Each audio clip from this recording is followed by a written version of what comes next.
안녕하십니까. 안녕하세요. 안녕하세요. 안녕하세요. 세종의 청소년기로 들어가 보도록 하겠습니다. 네.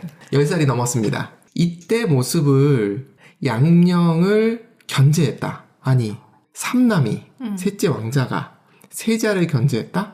이건 영모입니다. 그쵸. 그런데 그거를 이방원이 눈 감아줬다? 이방원이 그럴 성격일까? 자기 뜻에 반하면 이방원은 양령을 밀고 싶은 모습을 계속 보여줘요. 그래도 첫째라서. 네. 1404년에 세자가 책봉이 되고 1418년에 폐위가 돼요. 이제 오랫동안 있었잖아요. 네. 중간중간에 기행을 되게 많이 한단 말이에요. 여성 편력도 보여주시고 술 편력도 보여주시고 노는 것도 굉장히 좋아하시고 다양한 걸 보여줬는데 계속 유지를 해요. 글 공부 별로 안 좋아합니다. 제가 봤을 때 이거는 충령이 잘못했어요. 너무 비교가 됐구나. 맞아요. 오늘 드리고 싶은 얘기 중에 하나가 절대 비교하지 마라. 부모들이 절대 하지 말아야 될 행동 중에 하나다. 많이들 하잖아요. 어쩔 수 없을 것 같아요. 사람이라면. 근데 그 말을 뱉으면 안 된다. 그쵸. 이방원도 중간중간 뱉습니다. 아빠로서는 전 실격이라고 생각합니다. 아빠 영년차였다, 영원히. 그 사남매를 키우신 분이 그러더라고요. 첫째 키우고 나서 둘째 키울 때 그래도 경험이 있으니까라고 했는데 다시 영년차가 되더라요. 또 영년차가 되더라요. 또 영년차가 되더라요. 태종은 왕이 된 다음에 원경이랑 금실이 계속 좋았는지 계속 아이를 생산을 하십니다. 그리고 후궁들도 많았기 때문에 애가 계속 태어나요. 계속 영년차가 아니었을까라는 생각을 해보게 돼요. 에피소드 중심으로 이야기를 해볼게요. 첫 번째, 세종 책 좋아했습니다. 네. 활자 중독자입니다. 아파도 책을 내려놓지 않았습니다. 두 가지를 내려놓지 않았어요, 세종이. 책이랑. 양령은 양령. 여인과 술을 내려놓지 않았습니다. 세종은 책과 고기를 내려놓지 않았습니다. 이방원이 죽을 때 아버지가 돌아가시면 고기를 안 먹는데요. 그 기간 동안. 근데 세종한테는 고기 먹여라. 쟤 쓰러진다. 라고 했을 정도로 고기를 좋아했다는. 책을 하도 놓질 않아서 세종 방에 있는 모든 책을 치워버렸대요. 그런데 실수로 한 권을 흘렸대요. 그 책 제목이 구소수간이라는 책이래요. 송나라 때 무슨 책이랬는데 우리나라에만 있고 그 나라에서 없어진 책이래요. 근데 어쨌든 그 책 하나만 마르고 닳도록 읽었대요. 이 정도는 활자 중독 맞습니다. 경전, 역사, 음악, 천문, 의학, 수석까지 좋아합니다. 세종의 음악적인 재능은 나중에 박연, 혹시 들어본 기억 있지 않습니까? 네, 그쵸? 이름이 익숙한데. 그쵸. 세종 때 악기와 이런 것들을 다 정리한 사람이에요. 이 사람이 편경이라는 악기를 만들어요. 없던 재료를 채우고 이런 식으로 다 만들었는데 쭉 음악을 연주한 다들 괜찮고 박연도 굉장히 청음 감각이 좋은 사람인데 아무 문제가 없다고 생각했는데 세종이 야야야 거기 그 소리 이상해 했더니 약간 잘못 깎았어. 절대 음감이 있었던 사람이야. 평경 얘기를 잠깐 하면 네. 제 전공이기 때문에 평경도 중국에도 평경이라는 악기가 있습니다. 네. 중국의 평경이라는 악기랑 우리나라의 평경은 다릅니다. 세종이 말씀하신 것처럼 조금 더 디테일한 모습을 보완을 했고 또 하나 말하면은 세종이 왕위 시절에 정간보라는 악보 규율을 만듭니다. 직접 만들었는지 도움을 받았는지는 모르겠으나 악학개범도 세종 때 만들어진 걸로 알고 있습니다. 되게 많은 걸 정리하셨네. 네. 그러니까 오선지가 없었잖아요. 네. 그거는 서양 음악에서 넘어온 거잖아요. 그 네. 오선지가 없는 상태에서 어떻게 표현할까를 아주 과학적으로 체계적으로 만든 게 정간보입니다. 네. 그때 궁상각지우가 있는 건가요? 궁상각지우는 원래 있었던 걸로 알고 있고 원래 있는데 그걸 어떻게 할 것이냐? 표기를 하는 방법을. 네. 악보가 나오기 전에는 네. 그냥 글로만 기록이 되어 있었다고 해요. 이런 악기들로 연주를 했다 정도지 뭐 연주법이 나와 있다던가 이런 건 아니었고 계속 그냥 본 사람들이 계속 구전되는 느낌이었던 거죠. 네네. 근데 그 뒤로는 기록이 가능해졌다. 악보로. 두 번째 에피소드. 태종과 신하들이 계속해서 양령과 충령을 비교해요. 그래서 양령한테 충령은 저리도 책도 열심히 읽는데 너는 뭐하니? 그래서 양령이 계속 삐진 모습을 보입니다. 보통 왕자들한테 스승이 같이 붙는 경우들이 많아요. 그리고 같이 교육시키는 경우도 많아요. 스승이 교육을 안 받은 거야. 그러니까 이게 다른 것 같아요. 내가 물리를 하는 것과 물리 교육을 공부하는 건 다르다. 그러니까 사범대에서 공부하는 건 다르다라는 생각이 들어요. 또 에피소드가 뭐가 있냐면 세종이 잔소리꾼이라고 낙인 찍힌, 그리고 세종이 양령이 폐위되도록 아빠를 계속 자극했다라고 얘기하는 부분이 있어요. 첫째 매형이에요. 매형 200강이 거느린 기생을 양령이 데려가서 한 집에서 그냥 살았어요. 그날이 할마마 제사 때였어요. 어떻게 소인배하고 어울려 놀면서 가족이 데리고 있던 기생을 취하느냐고. 충령이 양령한테 잔소리를 합니다. 실록에 적혀 있었다는 건 태종도 알고 있었다고 봐야 되겠죠? 이거를 자꾸만 충령이 양령을 밀어내고자 했던 전략이었다라고 얘기를 해요. 그렇게 느껴지세요? 그건 아니고 그냥 이게 옳으니 이렇게 하시오라고 얘기를 했던 게 아닐까, 그죠? 그렇게 느껴져요. 네. 약간 형은 왕이 될 사람이니 좀 무겁게, 너무 가볍지 않게 행실을 했으면 좋겠다라는 마음 정도지 처신 않았을까. 잘해라. 근데 많은 사람들이 충령이 양령을 밀어낼 생각 어릴 때부터 했어, 이런 식으로 몰아갈 때 이 에피소드를 가져와요. 비슷하게 사용한 에피소드가 또 있어요. 양령이 나 세원 장만했다, 때때옷이다 이랬더니 먼저 마음을 가르고 닦으시옵소서 세자마마. 세종이 충령이 양령한테 라고 얘기했대요. 이것도 좀 비슷한데요. 저는 그냥 세종은 잔소리꾼이었어. 잔소리꾼. 너 잘 되라고 하는 말이야. 이런 느낌입니다. 제가 느끼기에는. 예의는 바른 것 같아. 그냥 막 하는 건 알 같지는 않고. 그리고 세종도 정치 관련된 책도 굉장히 많이 읽었대요. 역사서를 읽었다는 뜻은 그 뜻이 되니까 모르지 않았을 거예요. 자기가 그런 행동을 잘못하면 역모로 보일 수 있다는 걸 알았을 거예요. 그리고 이런 일이 있을 때마다 자꾸 아버지한테 얘기하는 모습을 보여요. 이걸 고자질쟁이라고 얘기하는데 예전에 혈액형 갖고 성격 얘기하는 경우 되게 많았잖아요. 애들이 교실에서 막 놀다가 화병이 깨졌어. 이때 A형, B형, AB형, O형 얘기가 나와요.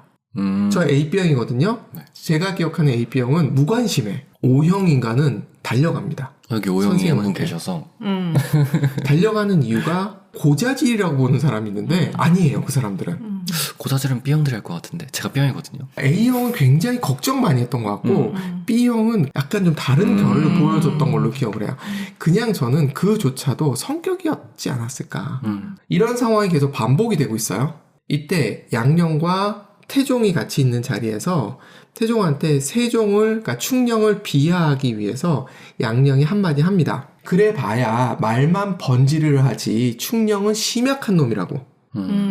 열 받았어, 양령이. 긁혔네. 그랬더니 태종이 한마디 합니다. 충령 그 아이는 겉으로 유약해도 결단력에서 당할 자가 없어. 라고 얘기했다는 거예요. 충령의 기질, 세종의 기질은 그냥 강직한 사람으로 보이는 거예요. 딱 생각한 게 있고 자기 기준이 서 있는 사람. 그래서 제가 애니어그램적으로 1번이 아닐까라는 생각을 자꾸만 하게 되는 이유가 그거예요. 악의는 없었다라고 보게 되고 나쁜 사람은 누구다? 이방원이다. 아빠가 잘못했다. 그랬네. 이런 일도 있었어요. 어느 연회가 있었어요. 남제는 남은의 동생이고 반정 공신 중에 한 명이에요. 이 사람이 연회 도중에 충령에게 제가 예전에 잠적, 사가를 의미해요. 사가에 있던 시절에 태종 이방원에게 학문을 권했더니 왕위도 잊지 못하는데 학문을 해서 뭐합니까? 라고 했다는 거예요, 이방원이. 남제가 아부를 해야 되지 않겠습니까? 임금의 아들이라면 왕위에 오를 수 있지 않겠습니까? 라고 한 적이 있습니다. 라고 충령한테 얘기했어요. 오, 위험한 거 아닙니까? 위험한 발언. 대군께서 학문을 좋아하시니 기쁩니다. 여기서 대군은 충령입니다. 위험한데. 이때 남제와 충령대군 두 사람만 있었던 게 아니고 연회였기 때문에 많은 사람들이 듣고 있었어요. 많은 사람들이 얼음! 분위기 싸해졌겠는데. 그렇겠죠. 그런데 그 얘기를 충령이 아무 일도 아니라는 듯이 얘기를 해버립니다. 문안 인사가서. 이때 이방원의 반응. 아무것도 없어요. 킬방원 아닙니까? 다 죽일 수 있는데 남제 둬요 그냥. 충령도 안 건드려요. 이건 뭘까요? 이건 좀 모르겠어요. 아빠가 봤을 때 충령이 양령을 밀어낸다라는 느낌을 받지 못했을 수도 있고요. 아들을 지나치게 믿었을 수도 있고요. 둘 다 가능한 것 같아요.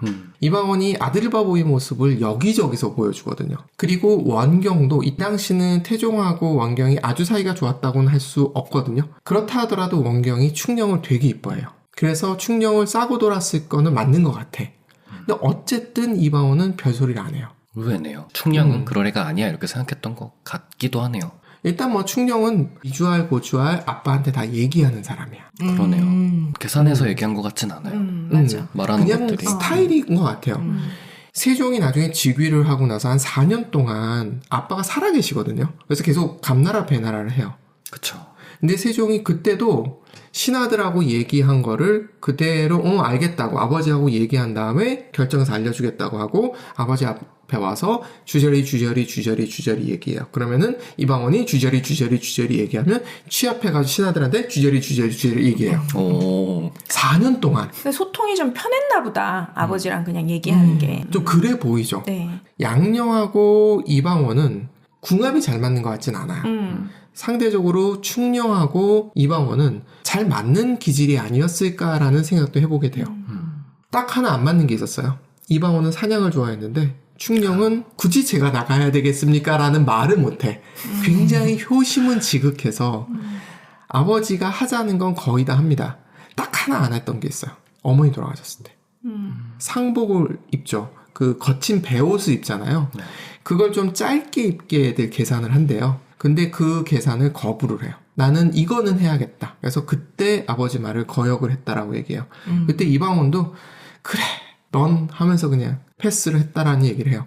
이런 거 보면 처음부터 충령을 세우지 라는 생각을 해볼 만하죠. 그런데 이성기가 방석을 세자로 세울 때 신하들이 뭐라 그랬느냐 하면 평화시에는 장자를 그리고 혼란기에는 택현 능력이 있는 왕자를 세워야 됩니다라는 얘기를 해요. 그래서 방석이 돼요. 이상하죠? 택현도 아니고 장자도 아니야. 이방원은 양령이란 장자를 해놓고 14년 동안 그 여성 편력 심한 아들내미를 눈 감아준단 말이에요.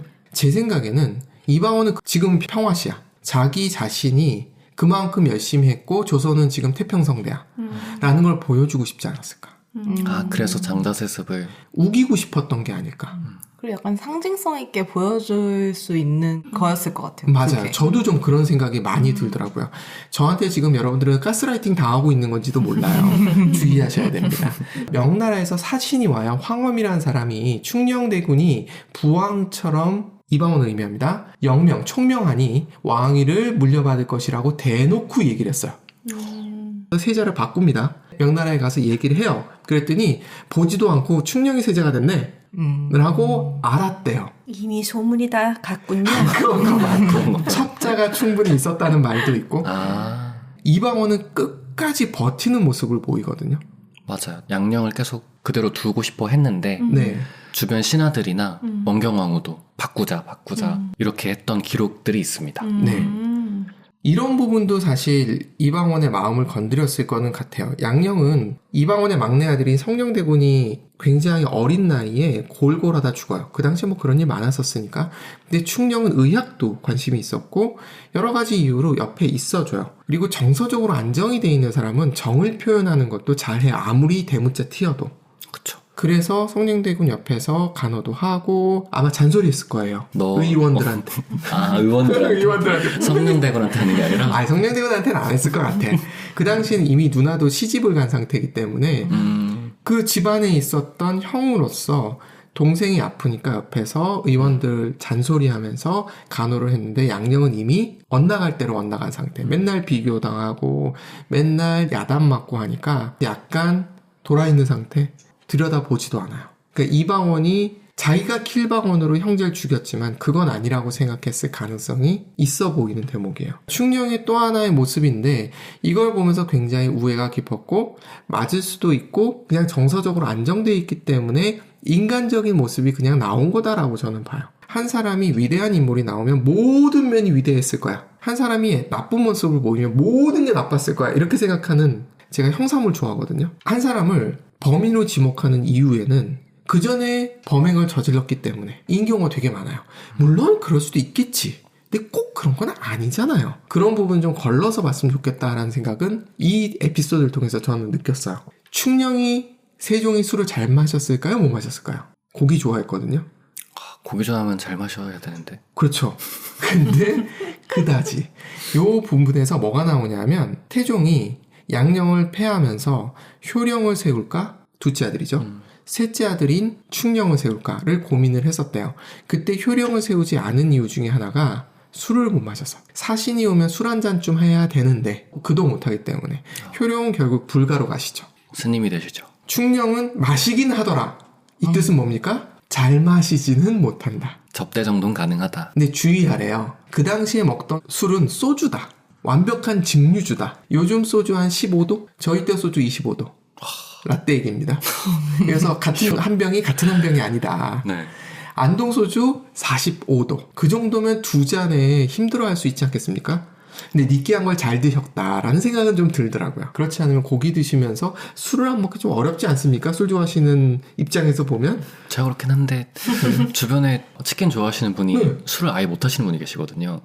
요즘은 콜라란 게 있어서요. 그래서 대체제가 있어서 옛날이랑 다르니까요.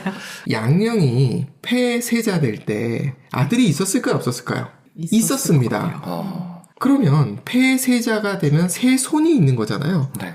그러면 장자세습이 되네요. 근데 왜 안 했을까요? 충령을 시키고 싶었던 마음이 원래부터 있었다. 라고 얘기하는 음모론도 있는데 제가 봤을 때 이방원 성격이 안 시켜요. 왜냐하면 세 손이 순성군이에요. 양령 대군의 첫째여도 대군이 아닌 건가요? 아, 적자여야 되고 대군이라 불리우려면 나이가 어느 정도 돼야 대군이라고 봉한다라고 표현하든가 그래요. 아, 저는 왕후, 이제 후궁. 적자. 네.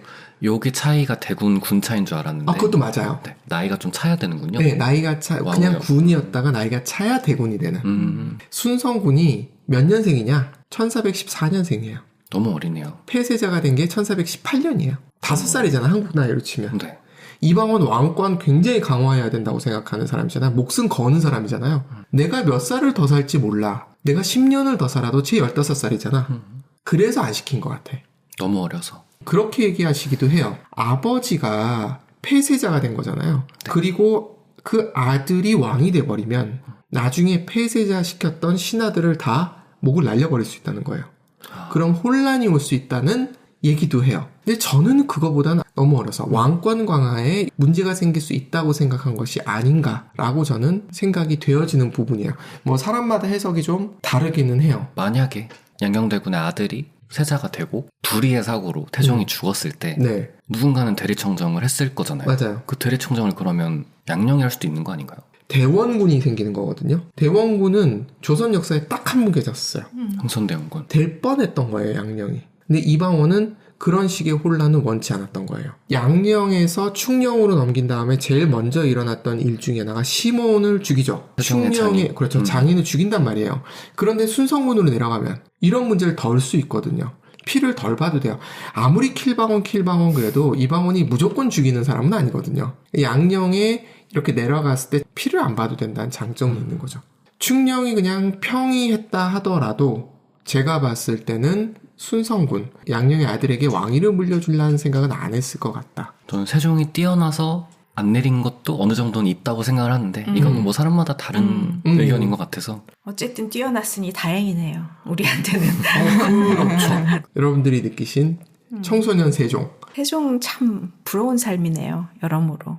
타고난 재능도 많아. 어릴 때 사랑도 받아. 또 충분히 하고 싶은 거 다 한 거잖아요. 맞아요. 정말 행복한. 어렸을 때 하고 싶은 거는 이방원이 전폭 지원해줬거든요. 왕이 되고도 왕자니까. 하고 싶은 거 다 한 거 같은데요. 맞아요. 딱 4년 못했어. 딱 4년. 아빠가 태종이 같이 있었던 거 4년 못했어. 네. 제가 봤을 때 세종은 요즘 말로 따지면은 사랑받은 티가 나는 사람인 건데 어떻게 보면 이방원이 당연히 첫째에 대한 세습을 되게 집착이나 지독할 정도로 그거를 생각을 했을 것 같아요. 왜냐면 이미지를 중요하게 생각을 하니까. 근데 그거를 굳이 그 손자한테 물려주지 않은 이유는 말씀하신 뭐 어린 것도 어린 거지만 일단 그 아이의 아버지가 폐세자가 됐다는 그 타이틀도 영향이 있었을 것 같고 오명이니까. 그리고 충령을 세자로 세울 생각은 없었을 것 같은데 저는 왜냐면 그냥 예뻐하는 아들은 예뻐하는 아들로 키우고 싶지 또 그럴 수 있죠. 굳이 뭐 내가 얘를 왕으로 만들어야지 그냥 오히려 안전하게 그냥 키우고 싶을 것 같은데 그 세자가 될 때는 그래 너가 똑똑한 애가 그래도 한 명 있어서 다행이다 이렇게 생각을 하고 시켰을 것 같아요. 제가 누군가 해야 된다면 내가 해야겠네라고 생각했을 것 같아요. 저라면 조선 왕조에서 가장 좋아하는 두 왕 중 한 분이거든요. 세종과 정조를 가장 좋아하는데 아까 말씀하신 것 중에 하나가 위대한 사람이면 모두 잘했다고 생각하지 말라고 하셨잖아요. 근데 제가 사실 세종과 정조는 그렇게 보는 편이긴 하거든요. 대단한 사람이라서 저 사람은 다 잘했을 거야. 근데 조금 다른 모습들, 이렇게 좋은 왕이 될 수 있었던 배경들을 알고 나니까 또 신기한 것 같아요. 정말 잔소리하고 직언하고 할 때 아버지가 그걸 그냥 둔 거잖아요. 특별한 환경이었다는 생각이 많이 들어요. 그러니까 충녕은 정말 복받은 사람 맞는 것 같아요. 끝까지. 딱 4년 빼고. 이방원이 오래 살았으면 충녕도 어찌 됐을지 모르겠다 라는 생각을 살짝 해보면서 오늘 얘기 여기서 마치도록 하겠습니다. 네, 감사합니다. 감사합니다. 감사합니다. 감사합니다.